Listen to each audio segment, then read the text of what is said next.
Hello again, YouTube. I'm here, as promised, to share the replacement I've made myself for my almost filled smashbooks. So, if you watched my last video, I discussed a little bit about what I like about the K & Company smashbooks, which is mostly the size and the pre-decorated pages, the fact that it's makes it quite easy to just get things down on paper rather than having to do a bunch of planning before getting to work. And I like the size of them. I prefer the A5 size to the A4 sizes, which is why I've decided to make my own rather than moving into the bigger size. And I've kept the cover quite simple. This is the cover from a hardback book I picked up in a charity shop.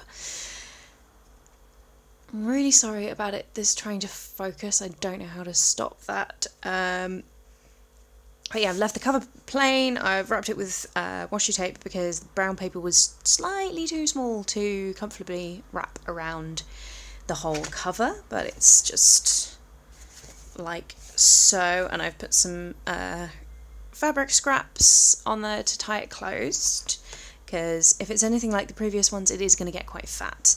I've used a bunch of scrapbook papers and things to construct this so that all the pages have something on already, and I'm not starting from completely blank pages. The binding, I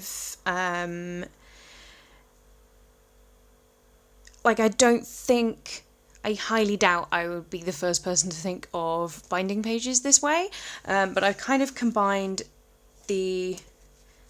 adapted a Coptic stitch binding so that each page is able to move freely by itself. They're not folded pages, they're single pages that I've punched holes in, and it's got plenty of room to expand. It's not very secure, so I'm not sure how well it's actually going to hold up, but I'm hoping, because I've mostly used paper that is at least about 120 grams per square metre, that it'll be tough enough to hold. And I've doubled up most of the pages with papers front and back as well. So I'm just going to quickly flip through what we've got in here. We've got, these are, this paper is from a Paper Chase papercraft book. They've just started doing them with their recent lines, I think this year. I haven't seen them before, and they've got die cuts and stickers and pages of fairly heavyweight scrapbook paper. That one is just some coloured paper. This is a page out of the book that was sacrificed for this, but I've covered up the words because I had a flick through and it's kind of not good. Described itself on the covers as being uplifting, but was about child abuse, so I'm not quite sure where the disconnect is with that. Popped some paint on this paper. I actually accidentally got the paint on there to start with, but then I decided I liked the way it sort of looked like faded wallpaper, I feel. This one's a little bit more festive. That's another one from the Paper Chase pack. The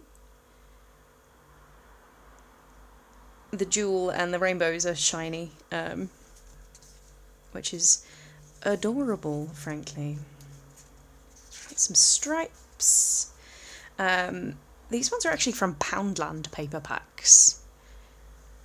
Who'd have thought they'd have such nice supplies, honestly. These ones likewise. Grid paper. I really like grid paper, I don't know why. I just find it very appealing, and I find it very nice to work on as well. It's sort of just enough to break up the stark white. This one, I've put there's a tiny bit of tracing paper on that page, and it should be just enough to make writing legible on it, but I won't know until I get that far. The binding is embroidery thread.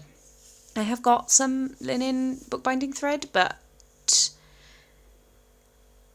the embroidery thread I've done a few other projects with, and I'm comfortable using it, and I've got needles that fit it, so I rolled with that. This is just watercolour, just daubed on the white backs of a couple of pages.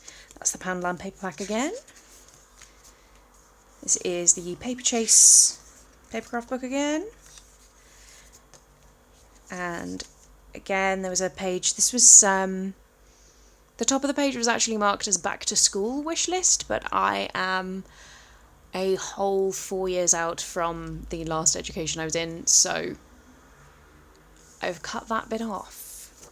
I'm not likely to be going back to school anytime soon unless someone offers me a bunch of funding to maybe do an undergrad, another undergrad.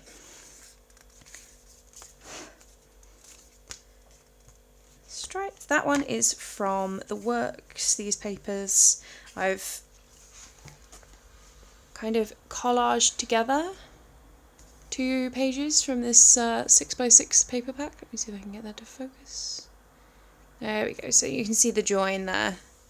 I kind of cut them together so that on the one end it's really flush, but the papers were moving by the other end, so that's kind of messy. And that's the final page, which I've glued into the original end paper of the book. And that's how that is blank. We are, as I said, I've got three double pages left in the smash book I'm currently working in, which has taken longer than its predecessor. I've been working full time this year, so I've had less time to have fun and do fun things. So yeah, I'm quite excited about this one. I'm quite excited to see how it goes, and I've got a lot of supplies left from making it, so I'm quite keen on the idea of maybe making some for other people if there's interest. So